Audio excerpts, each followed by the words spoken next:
Transferable skills. From Cackle Media, this is Transferable Skills. I'm Noah Mishkin. Today's guest is Tamir Goodman, who shares his skills journey from college and professional basketball into sports technology. This conversation was possibly one of the most important ones I've had. So if you're a young student, an emerging athlete, or perhaps a parent of a child, this is a conversation you do not want to miss. I wish I had been given some of these guiding principles or words of inspiration when I was younger. Stick around. Tamir Goodman, it's great to have you on the show. Thanks for being here. Thank you so much. I appreciate it. Humbled and honored. Thank you. Yeah, me too. Let's talk about your background. Tell me what high school was like and what were you doing then?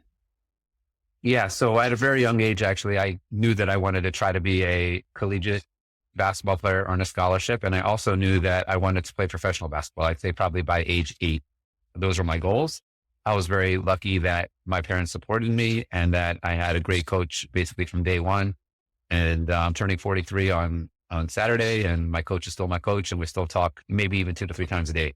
I had my goals and I had the backing and the coaching, and I just went for it. I became more of a reality at age 17. I went through the system of all the basketball camps, the NBA camp, the, Sonny Vaccaro ABCD camp that they did a movie about this year. And I was, when I was 17, I was ranked the 25th best player in the country. So I felt like I might have a chance to fulfill my dream. This was seen as impossible because being an observant Jew, I wasn't going to play from sundown Friday to sundown Saturday for Shabbat. So having this goal of, getting a Division I scholarship, but on the other hand, not being willing to play on Shabbat when it already is almost impossible to get that scholarship, and then put on top of that, not playing on Shabbat. So it was a goal. It was a dream. I had the right people around me, and thank God I was able to fulfill that dream. A lot of kids want to play basketball, regardless of how far they think they can take it. So clearly you're a little bit above the average. You're in these camps. You're looking at it as a next stage collegiate athletic status, Division I. So if you're backing it up back into high school, what makes your practice, your routines, your work ethic different than your average high school athlete? I would say 3 things. That's a very good question. Number 1 is I had tremendous coaching. And by that, I mean, my coach never let me settle. He made me do very, very adult things at a very young age, meaning like if I had a bad game and I already had a lot of media following me by that point, and I didn't want to face the media. I remember one game in specific at a really poor shooting night, and there was a lot of media there. I was only in high school and I didn't want to talk to them after the game. I was embarrassed by how poorly I shot the ball. He said, if you talk to them after you play well, you got to be able to talk to them when you don't play well. And he sent me out there to face international media at age 16. Another thing is he never let me settle. Like at age 16, whenever I was already playing against college guys. And I remember one night crying. I couldn't play against them. They stripped the ball from me. They were blocking me. I wasn't used to the physicality. And he just said, look, if you want to go home, let's go home. But if you want to play in college, this is the speed you're going to see. This is the strength you're going to see. So you either have to pick yourself up or let's go home.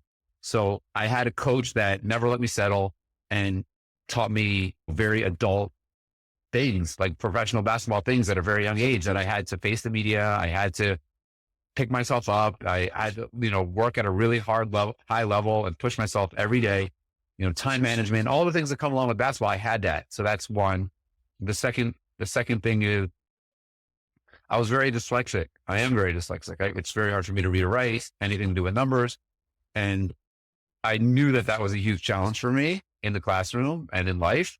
But I also knew that dyslexia gave me a really big advantage on the basketball court.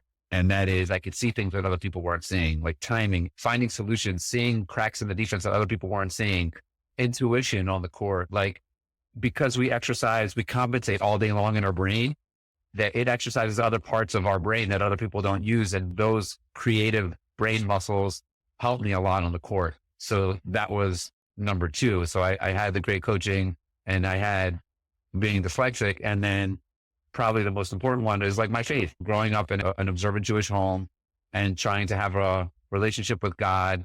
That was everything to me because it was my blueprint for life. Good times, bad times, extraordinarily great times, success, failure, slip ups. Like I always felt like Judaism was my blueprint. taught me how to eat, how to sleep, what my intentions are throughout the day, how to try to uplift everything throughout the day, try to play for a higher purpose, try to just always practice humility and find a way to like better the world and help other people through basketball. So those three things kind of gave me, like, I would say, a big advantage. It's interesting when you talk about being in high school, you're a coach pushing you to compete and play with college age athletes. That's a whole another level. And there's actually a very similar correlation with academics as well. You have people who are elite at whatever they do. If it's academics in school, if it's athletics, you get to that next level. In this case, and in many cases, it's college. And suddenly you're at a different level and you're no longer the star. You are just maintaining along with everybody else who's just as special as you are, if you can even define it that way. And so pushing you at that early age in high school is a great way to kind of throw you in the deep end and get you prepared for that level of competition and performance. And it really helped me because off the court, I had to deal with so many challenges that most players wouldn't have to go through at a young age. And everything was like out in the open in the media. And then I remember in high school, I was averaging, over 30 points a game. And then like in one of my first practices, in college, coach is like, all right, play one-on-one against a veteran player. And it was like 1-to-1 for 10 minutes. Like what you said, now everyone's just as strong, just at that. So what separates you? It's the fundamentals, it's the work ethic, it's the tenacity, it's the resilience, it's everything coach taught me, because at that level, it's not good enough to be strong or fast or skilled. You're going to need the other qualities, and he prepared me for that. Yeah, you got to bring your game. You mentioned earlier time management. I think people throughout their entire lives at varying levels struggle with time management, maybe notorious to be that age and trying to be so disciplined with your regimen, with your schedule, with your athletics and your academics, but also the time management piece. How did you manage that? Like, what tools did you use back then? I mean, you didn't have a smartphone back then. So what tools did you use to help keep you on track? Again, it was coach. He emphasized, never being late, always being ready, always be on time. When I retired, after my press conference, a kid came over to me and said, "Hey, do you want to shoot around with me?" And I just froze. I froze after he asked me that. Why did I freeze? Because I was like, oh my God, I never shot around. I didn't even know how to shoot around. Every time I was on the court, I had X amount of time to shoot X amount of shots and to know how many made and how many missed, what I needed to work on, and where I was in comparison to the day before. And that, because of that regimen of basketball, like, you got to get your homework done. You got to get your schoolwork done. You got to take care of your body. Otherwise you're not going to have the time that you need to invest in basketball. So basketball forced you to have good time management. I think there's only 4,000 scholarships a year, and there's millions of high school basketball players. Like, you can't want to be one of those 4,000 and not be in the gym. It doesn't work. So, and then if you don't get good grades, you can't play. So you have to have excellent time management. And then on top of that, because of basketball, like, your sleep has to be great. Your hydration has to be great. How you eat has to be great.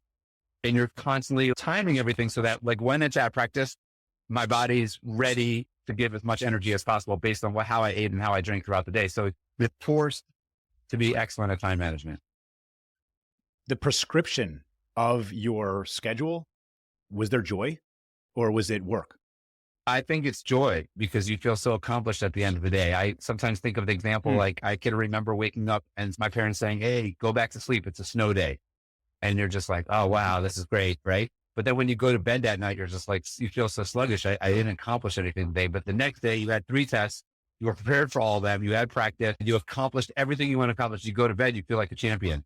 So I think it definitely, the feeling of accomplishment and reaching your potential is one of the greatest feelings in the world. So yeah, I would go with that. Yeah.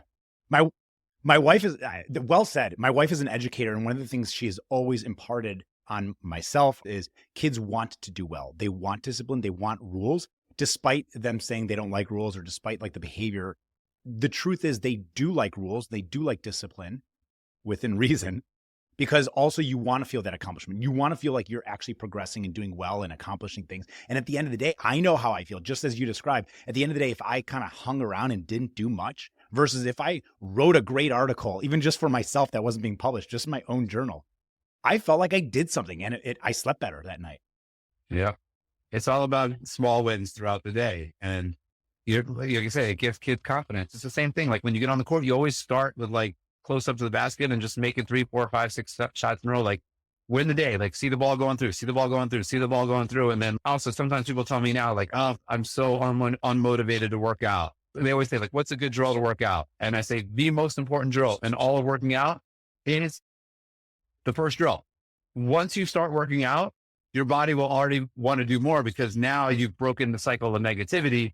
You're like in a place of accomplishment and you have that feeling and you just want to, so just start. It goes for a lot of things in life.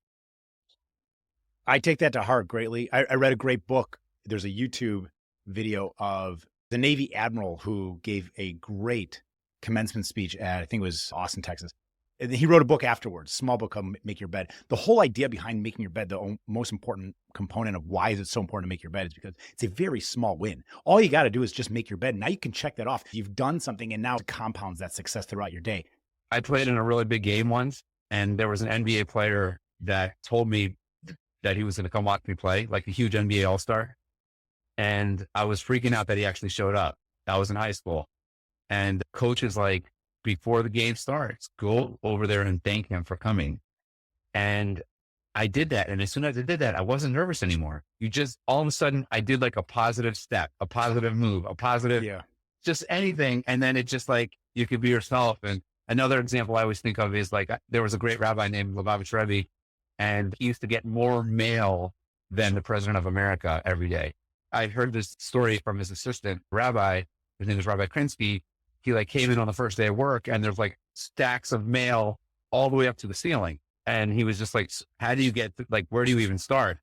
And the Rebbe like smiled at him and just said, just open up the first letter, you know, just let's open up the first one and then we'll take it from there. And he said it actually taught him like a way of life, kind of like what we're talking about. Whenever you're overwhelmed or whatever, just take the first shot, you know, first start, go for the run, like you said. You ever make the wrong accident with the same outcome? You check your mail. I'm just going to check my email before I go to bed. And then suddenly it's 2 hours later. It's the same kind of thing. It could work against you as well, but it's the same driving force is you just got to get started and don't let the concerns or the thoughts weigh you down or be the barrier or the obstacle that's preventing you from actually succeeding. Just do it. Don't worry about all the details. Yeah. And another thing that's very helpful, I believe, is to have a set schedule as much as possible. You know when you're eating, know when you're working out, know when you're doing your spiritual empowerment or your meditation or your prayer or whatever it is. And like when you have that core schedule, I feel like it helps us not get so overwhelmed or controlled by all of a sudden 2 hours later, I'm still looking at emails.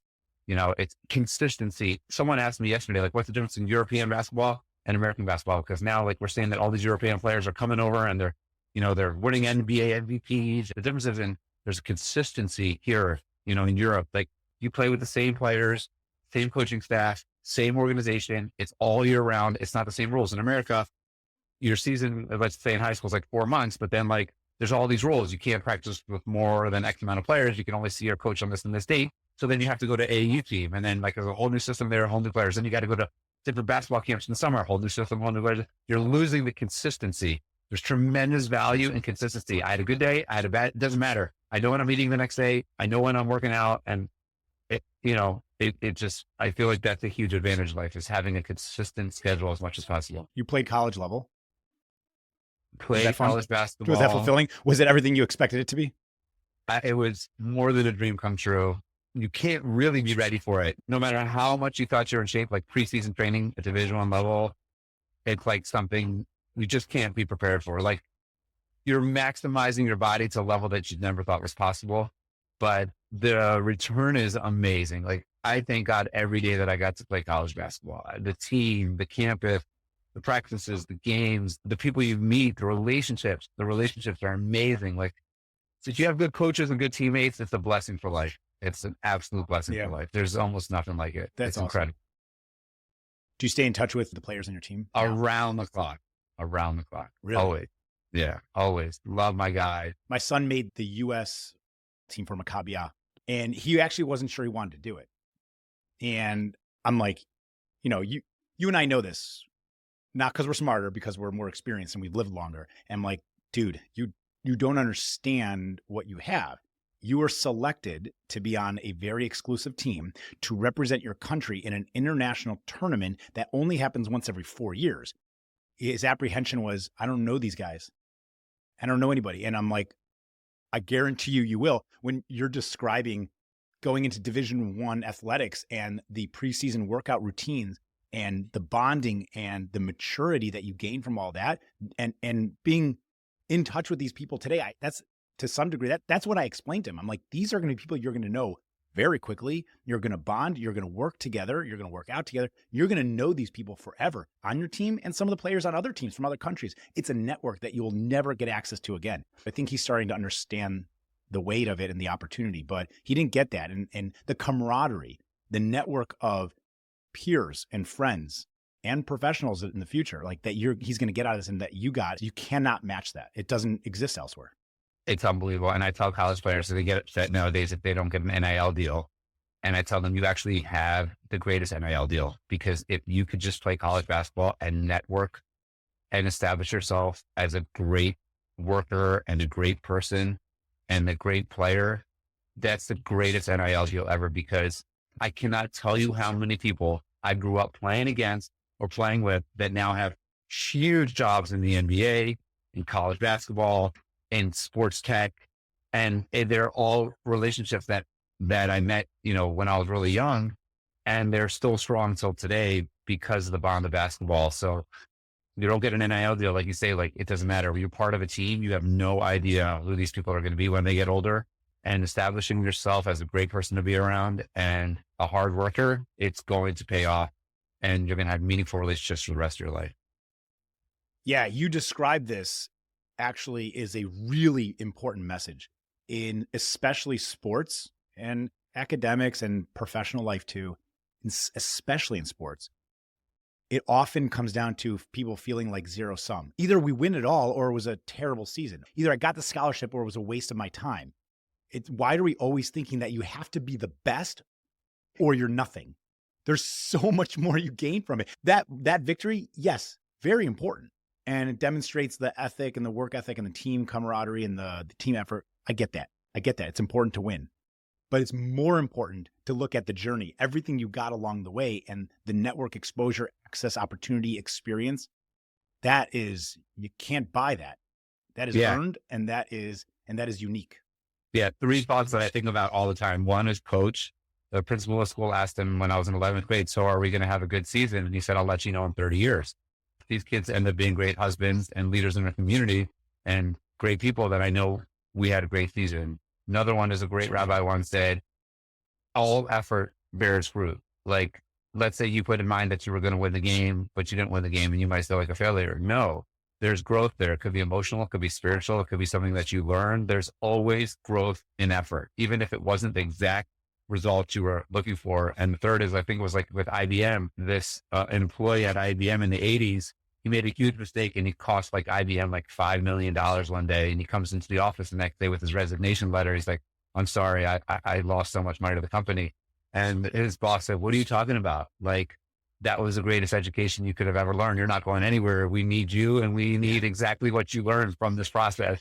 Don't even worry about it. We don't want to pay for that again. Somebody else is going to make the same mistake and not learn from it. There's a limit to how much an education is worth, and something that they probably had massive gains as a result of in the future. Exactly. It's a great lesson. Yeah. What do you do after college? Where do you go from there? After college, I turned pro. I came over here to Israel to play professionally. I played here professionally for 7 years. The biggest blessing was meeting my wife through basketball. After I finished playing, because I got hurt, I thought of a basketball invention. Because of being dyslexic, I invented this basketball pitchback called Zone 190. It was a multi-angle pitchback. We got NBA sales. It was going really well, but unfortunately, even though we had a patent, a big company stole it from me, put us out of business. So then I focused on I had a basketball business. I was doing camps, clinics, speaking engagement, scouting, all sorts of basketball stuff all the way up until COVID. And then COVID hit, and we got an email saying, can't pass the basketball because there's bacteria on the ball. So Israel's a world leader in textiles. So I was like, why don't we create an antimicrobial net? So when you make a shot, it'll disinfect the ball, dry the ball from sweat, so it won't be as slippery. And the net is like the most viewed part of the game. So we'll put an advertising component on there. And we launched Aviv Net, and thankfully that's growing every day. And through that, I got my name out a little bit in more sports tech world again. And then that's how I got hired by Fabric, which is a leading mixed reality technology and loyalty and rewards program through mixed reality that now we work with like all the major leagues and top brands and putting together these incredible mixed reality experiences for brands. And I'm so thankful for all that. And it would have never happened had I not, A, been dyslexic, B, gotten hurt in basketball, when I thought I was at my prime, and C, just, the whole podcast about transferable skills, like everything I've learned in basketball, like you missed so many shots in basketball, like, you got to keep shooting, but you got to keep going and going and going. These are the transferable skills that I learned from the game that have now helped me in the professional space. And like you mentioned also with my book now, I wrote that book just for that message. So that kids, especially if they have a learning difficulty, should not feel like they're down and out, but they should feel like the challenges are springboards. And sometimes through understanding our challenges, we also learn our skill set. Like I learned my skill set through being dyslexic. So I'm glad that the feedback's been great. Kids have been inspired by the book. And I'm really thankful to like where I am right now in life. I have an amazing wife and 5 kids and, still working in basketball, but I started off my journey. It's just not about basketball. It's doing good through basketball, helping people, helping brands, and really, really, really thankful. Like been through a lot of my journey, but looking back, I feel like every step of the way was perfectly ordained so that I could do what I'm doing today. So. Tell you, I've got the book here in front of me for when I was listening, and my kids love it. I love it. I think it's brilliantly written. I think it is compelling and it's inspirational. And things like this that show neurodiversity. Let's speak about dyslexia for a second. Earlier in the conversation, you were talking about the academic smarts, the street smarts, the basketball skills, the time management, all these different skills. And certain people are more proficient at other things. Maybe some things come naturally, instinctively, and some things are learned skills. Even if you have to work 2, 3, 4 times as hard as others, but you can still accomplish them. You just described the dyslexia as really being a benefit in some cases and helping you get to where you are today. That's part of the, I don't know, maybe it's the whole purpose of the book that you wrote. It's that you don't look at a disability, a challenge, a disorder as, well, that's it. That's all I can do. No, you look at it as, okay, what does this give me? What does this enable me to do? How does this open doors that others don't have access to? I look at that for my own ADHD.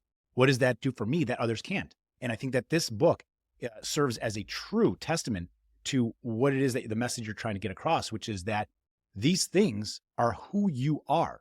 We are who we are as a result of the sum of all the pieces, the components of myself, everything that I put out in the world that I feel good about, that I'm good at and I'm proud of. That is because of every part of who I am.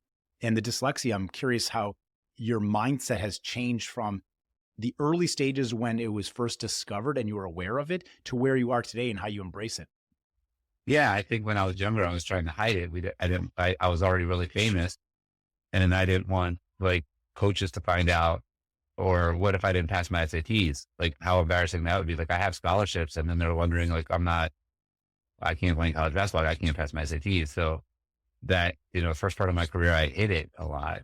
But I think my changing point was I barely passed my SATs. It took a lot of work. I was hustling basketball clinics to make some money to help pay for the Sylvan Learning Center where I, would get tutor help.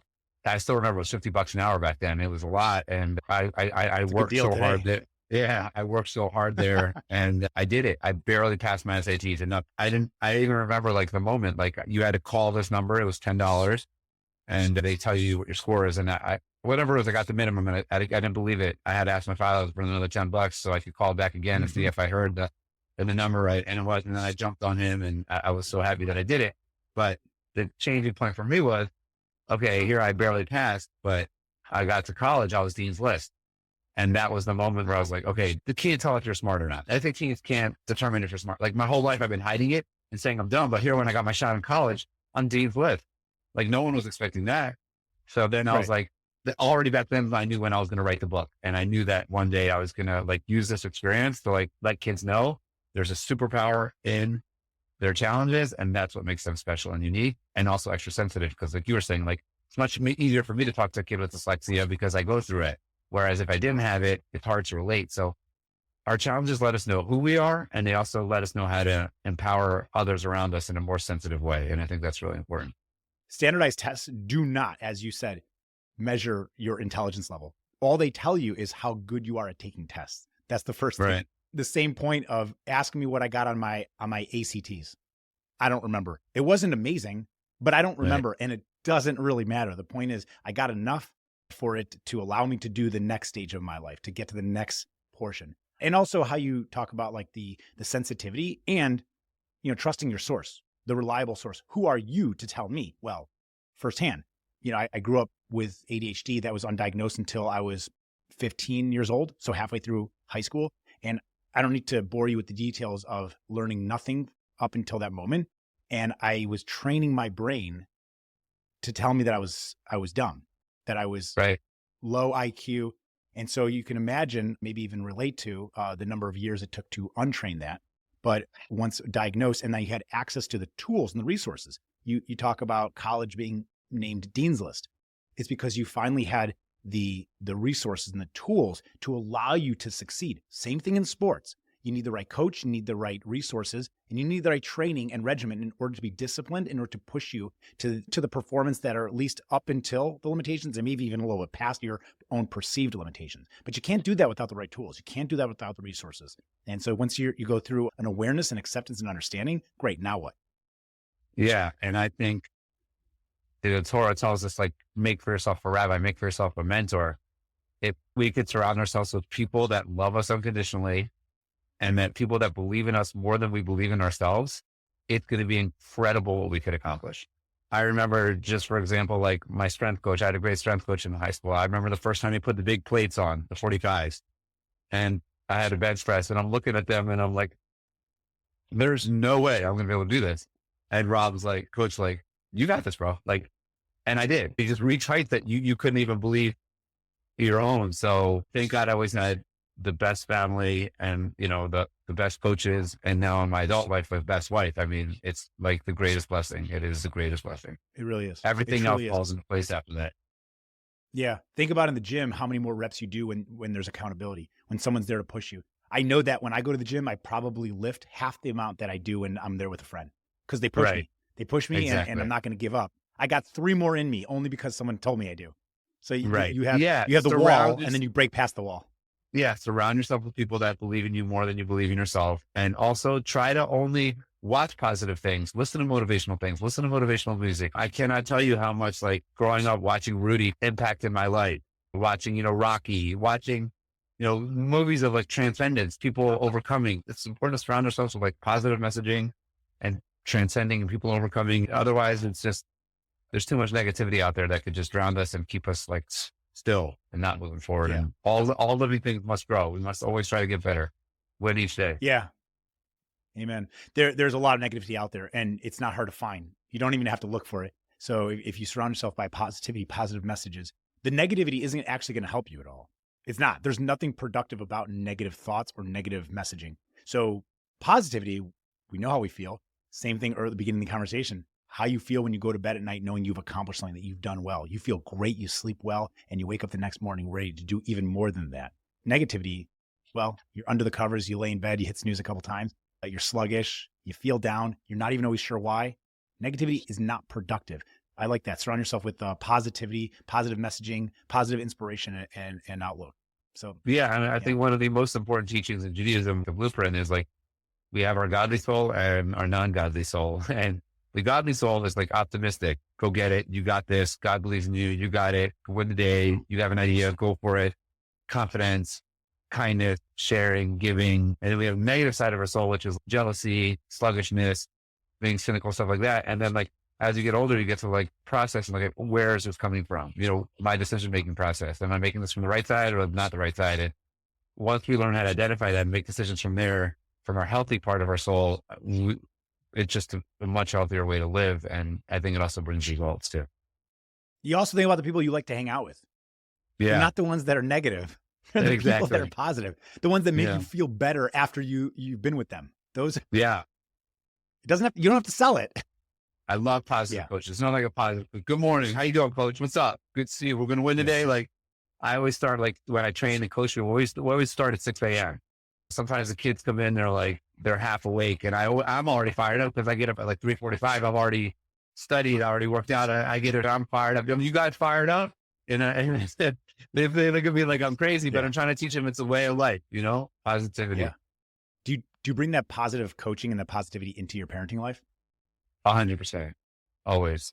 Just like we make decisions from our godly soul, we always have to talk to their kids to their godly soul, not to their negative side. So instead of like reprimanding them, just say, a kid like you, that's as smart as you, as great as you, as kind as you, there's no point. There's no part of like you acting out the way you are. You're way too good for that. Your positivity talks to their positivity instead of putting them down. And the more good we feel about ourselves, the more likely we are to be better to the people around us. When you're sluggish, you start seeing the faults in other people, and then we take out our negativity on them. So it's important to take care of ourselves so that we could also talk to other people positively. Yeah. In your current role, how are you drawing inspiration and leveraging the skills during your professional experience as an athlete, as a basketball player, into this business role? Yeah, with Fabric, it's just been great because I wrote a post about this on LinkedIn last week with Saul, our boss. It's like, I can't write fancy proposals and beautiful emails and all that, but my dyslexia allows me to think of like creative brand partnership and who would fit and how to connect it to sports teams and what sport team and which program and which coach, and how can we use our technology to better brands, better the world, connect people. And that I get from my work ethic and dyslexia and relationship building and understanding what it means to be part of a team. So I love that Saul allows me to do all of that, even though like I can't write like nice Excels and things that most businesses really need. And yeah, it's just so great that he focuses, like we're just talking about, on my positive side instead of on my negative side. And I just feel that's so good honored. leadership. That's It's good leadership. great. He's allowing you to do what you do very well, as opposed to saying, well, here's what your role is. The job description dictates that you do this regardless. Like, so if you can't hack the job, you're out. A good leader figures out, where is this person, where are their strengths, where do they shine? Now I'm going to push more of that onto them so they can get more of that out to help us, to help them succeed. I like that. That's real positive leadership right there. Yeah. He goes like this. This is the exact quote.